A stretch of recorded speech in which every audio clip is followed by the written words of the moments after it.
નમસ્કાર, good morning. ધોરણ 11 જીવ વિજ્ઞાનમાં તમારું સ્વાગત છે. આપણે પ્રકરણ 18 ભણી રહ્યા છીએ. એમાં આપણે પરિવહન ટોપિક ચાલુ છે. બરાબર, કયો ટોપિક ચાલુ છે?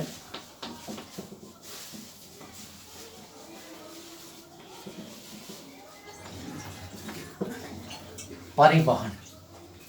બરાબર, પરિવહનની આપણે વાત કરીએ તો મેં તમને ખુલ્લું પરિવહન, બંધ પરિવહન આવા બે મુદ્દા સમજાવ્યા હતા. ખુલ્લું પરિવહન શેમાં જોવા મળતું હતું? તો કે નુપૂરક. બરાબર છે. ખુલ્લું પરિવહન શેમાં જોવા મળે? સંધિપાદ અને મૃદુકાય. એના સિવાય બીજું પરિવહન હતું જે બંધ પરિવહન હતું. બંધ પરિવહન શેમાં જોવા મળે છે? તો કે નુપૂરક અને બધા જ મેરુદંડી પ્રાણીઓમાં તમને બંધ પરિવહન જોવા મળે છે. આપણે અહીંયા પૃષ્ઠવંશી પ્રાણીની વાત કરવાની છે. પૃષ્ઠવંશી એટલે જેમાં મેરુદંડની હાજરી હોય એને પૃષ્ઠવંશી કહેવાય છે. બધા પૃષ્ઠવંશી પ્રાણીઓમાં સ્નાયુલ હૃદય આવેલું છે. શું આવેલું છે? સ્નાયુલ પ્રકારનો હૃદય આવેલું છે. આ સ્નાયુલ હૃદય છે એ કેવું છે?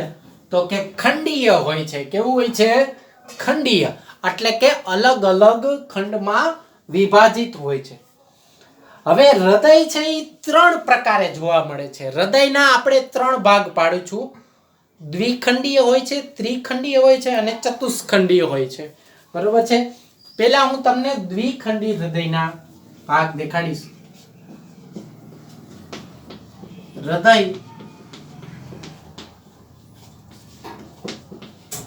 ત્રણ પ્રકારના જોવા મળે છે. હૃદય કેટલા હોય? તો કે 3 પ્રકારના. એમાં પહેલો પ્રકાર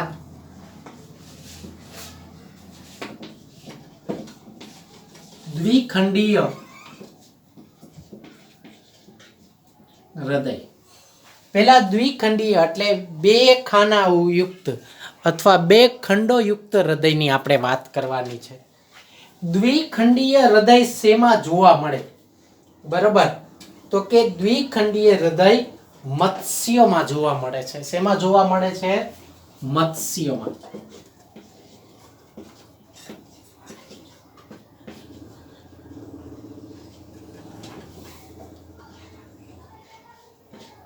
મત્સ્યો. આ મત્સ્યો એટલે પછી બધી જ માછલી એમાં આવી ગઈ છે. બરોબર, માછલીમાં કેવું હૃદય હોય છે? દ્વિખંડીય. આ દ્વિખંડીય હૃદય હોય પણ એમાં કઈ કઈ વસ્તુ આવેલી છે એ સમજાવું.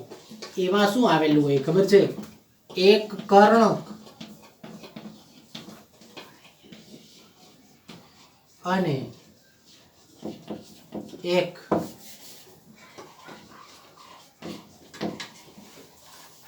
કર્ણક અને એક ક્ષેપક આવેલું હોય છે. શું આવેલું હોય છે? એક કર્ણક અને એક ક્ષેપક આવેલું હોય છે. હૃદય 3 પ્રકારમાં જોવા મળે છે. દ્વિખંડીય હૃદય. બરોબર છે. પેલો પ્રકાર આપણે ભણ્યા દ્વિખંડીય હૃદય. દ્વિખંડીય હૃદય કેમાં જોવા મળે? તો કે બધા જ મત્સ્યોમાં. હવે આપણે અહીંયા નોંધવા જેવી બાબત એ છે. બરોબર, તમને એ જરા કહી દઉં. નોંધવા જેવી બાબત શું છે અહીંયા? તો આ છે ને જે નીચે દર્શાવું છું, આ બધા નીટના પોઈન્ટ છે. બરોબર,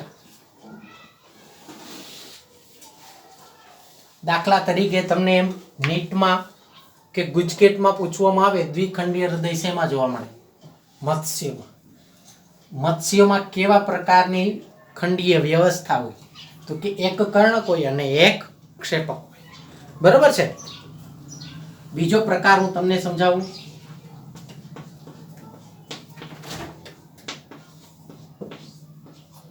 ત્રિખંડીય હૃદય.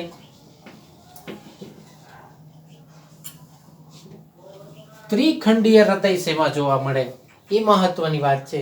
ઉભયજીવી અને સરીસૃપો, બરોબર, શેમાં જોવા મળે?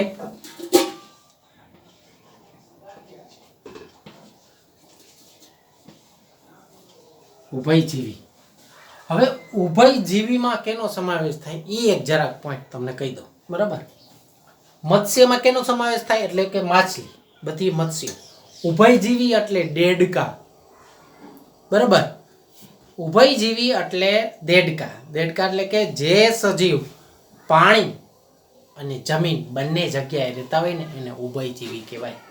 એટલે ઉભયજીવી અને સરીસૃપો.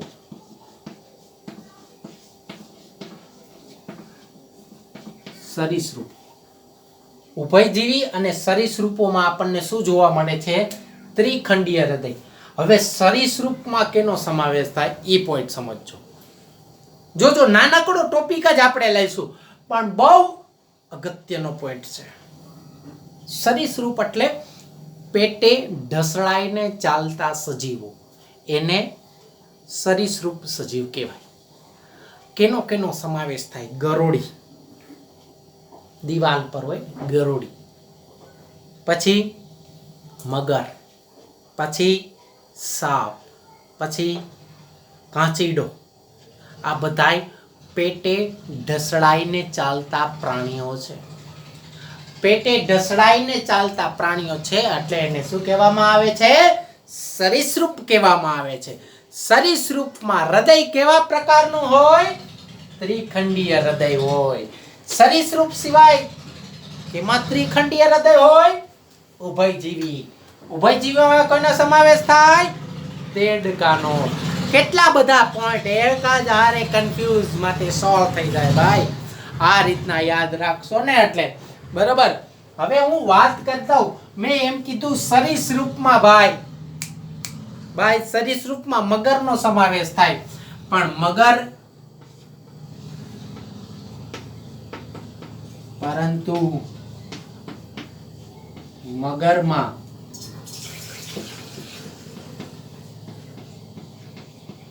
ચતુષ્ક ખંડીય હૃદય જોવા મળે. બધા જ સરીસૃપમાં ત્રિખંડીય હૃદય, પણ સરીસૃપનું એક એવું મગર જ અપવાદ વાળું પ્રાણી છે કે જેમાં ચતુષ્ખંડીય હૃદય જોવા મળે છે. આ પોઈન્ટ છે ને યાદ રાખવા જેવો છે. આ પોઈન્ટ વિચારવા જેવો છે.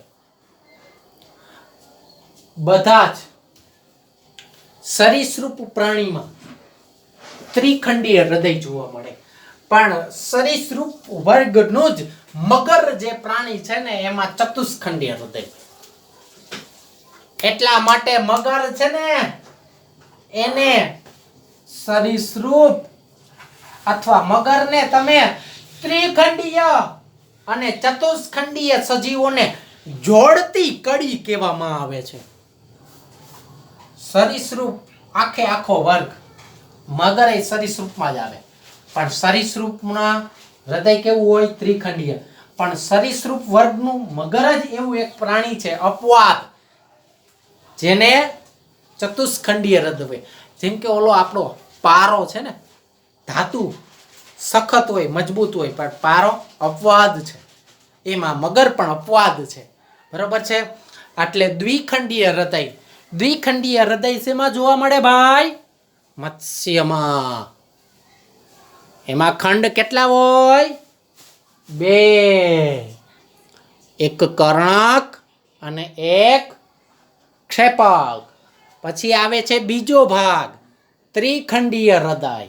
ત્રિખંડીય હૃદયની આપણે વાત કરીએ તો શેમાં જોવા મળશે? ઉભયજીવી અને સરીસૃપ. પરંતુ સરીસૃપનું મગર જ એવું એક પ્રાણી છે જેમાં ચતુષ્ખંડીય હૃદય જોવા મળે છે. આ અપવાદ છે. આ નીટ માટે ખાસ યાદ રાખવાનું છે. આજે હું તમને ડોટેડ લાઈન દ્વારા દર્શાવું છું, બરાબર છે. આ વસ્તુ નીટમાં જે બાળક મેડિકલની તૈયારી કરે છે એના માટે આ પોઈન્ટ ખાસ છે. નાનકડો ટોપિક લીધો છે આપણે.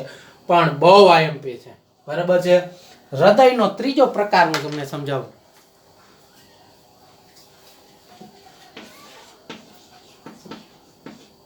ચતુષ્ખંડીય હૃદય. હા, હવે મજા આવી. મેન વાત ઉપર આવ્યા.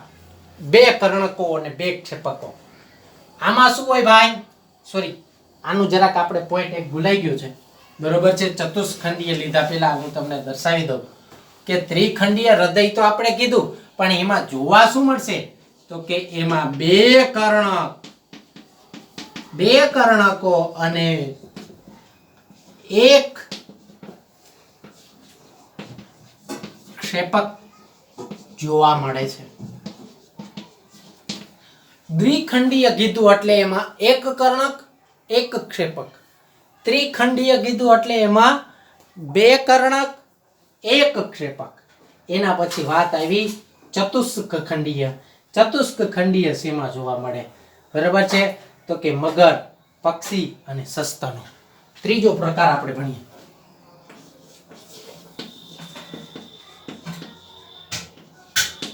ચતુષ્ખંડીય.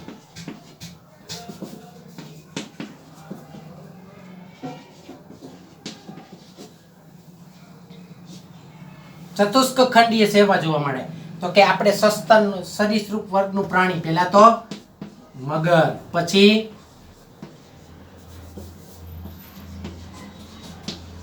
આ પક્ષીઓ. પક્ષીઓને કયા સમુદાયમાં મેળવવામાં આવે છે? યાદ છે? વિહંગ. ઉડી શકે તેવા વિહંગ, પેટે ઢસડાઈને ચાલે તેવા સરીસૃપ, પાણી અને જમીન બંનેમાં રહે તેવા ઉભયજીવી.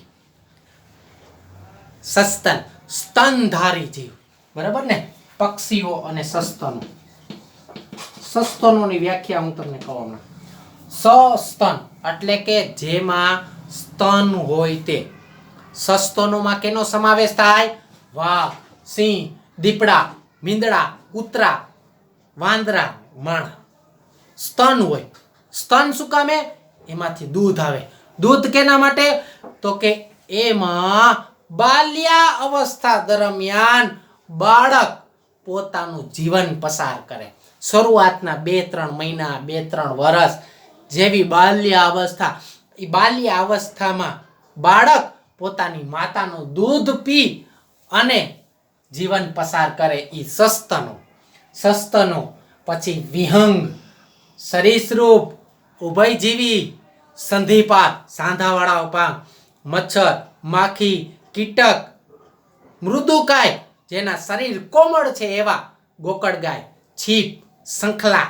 આ બધાય મૃદુકાયમાં આવે. બધાયના પ્રકાર આપણે સવિસ્તાર ભણીશું. પણ આવીએ પાછા મેઇન પોઈન્ટ ઉપર. હૃદયના 3 પ્રકાર: દ્વિખંડીય, ત્રિખંડીય અને ચતુષ્ખંડીય.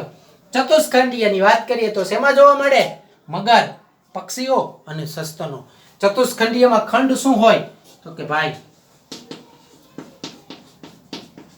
2 કર્ણકો અને 2 ક્ષેપકો. ઉપર આપણે એવી વાત કરી હતી 2 કર્ણકો હોય, 1 ક્ષેપક હોય. એની ઉપર આપણે વાત કરી હતી 1 કર્ણક 1 ક્ષેપક. અહીંયા 2 કર્ણક 1 ક્ષેપક. અહીંયા 2 કર્ણક અને 2 ક્ષેપક હોય છે. એટલે માણસમાં હૃદય છે ને 4 ખંડ વાળું હોય છે. સમજાણું? બરોબર. હૃદયના 3 પ્રકાર આપણે ભણ્યા. અહીંયા પેલા નોટ કરી લ્યો. બરાબર? નિરાત્રે લખી લ્યો. પછી હૃદયના 3 પ્રકાર: દ્વિખંડીય, ત્રિખંડીય, ચતુષ્ખંડીય. દરેક પોઈન્ટ છે એ નીટ માટે ખૂબ અગત્યનો છે ભાઈ. ચતુષ્ખંડીય હોય તો એમાં 2 કર્ણકો અને 2 ક્ષેપકો હોય. બરાબર છે? ચતુષ્ખંડીય શેમાં જોવા મળે? મગરમાં જોવા મળે. પક્ષીઓ, કદાચ નીટમાં કે ગુજકેટમાં પક્ષીઓની જગ્યાએ વિહંગ લખેલું હોય ને તો પણ યાદ રાખજો, વિહંગ એટલે પક્ષીઓ, ઉડી શકનાર પ્રાણીઓ. બરાબર છે? રેડી? આ પક્ષીઓની વાત કરીએ તો વિહંગ જે છે ને એ ઈંડા મૂકનાર પ્રાણી હોય છે. એને કાન હોતા નથી. આ કર્ણ પલવ હોય ને એને કાન ના હોય. એક વસ્તુ એનાથી વધારે યાદ રાખજો, જરાક બેઝિક કહી દઉં. જેને આ કર્ણ પલવ જોવા મળે ને, હે, એ ઈંડા ના મૂકે, અને જેને આ કર્ણપલ્લવ જોવા નથી મળતો એ ઈંડા મૂકે છે. દેશી ભાષા અને દેશી કહેવત, મીંડા એટલા ઈંડા. બરાબર. જેને કાનની જગ્યાએ ખાલી કાન જ આવેલો હોય, આ ડાયરેક્ટ કર્ણ નળી જ ચાલુ થતી હોય, એ ઈંડા મૂકતા હોય. પક્ષી હોય ને, કર્ણપલ્લવ ના હોય, ડાયરેક્ટ કાન ચાલુ થતું હોય એટલે ઈંડા મૂકે છે. માણસ કર્ણપલ્લવ જોવા મળે છે. બરાબર. સિંહ, વાઘ, દીપડા બધા કર્ણપલ્લવ જોવા મળે છે. ખબર છે ને? ચામાચીડિયું પક્ષીનું પ્રાણી છે, છતાં એને કેમાં મૂક્યું છે? સસ્તનમાં. શું કામ ખબર છે? ચામાચીડિયું જેવું એક ઉડનાર પક્ષી છે, ઉડનાર પ્રાણી છે, જે બચ્ચાને જન્મ આપે છે. એટલે ચામાચીડિયું છે ને વિહંગમાં ના આવે, એ શેમાં આવે? સસ્તનમાં. બરાબર. કારણ ચામાચીડિયું ઈંડા નથી મૂકતું, એ બચ્ચાને જન્મ આપે છે. બરાબર. આજનો આપણો પ્રશ્ન, પરિવહન સમજાવી હૃદયના 3 પ્રકાર સવિસ્તાર સમજાવો.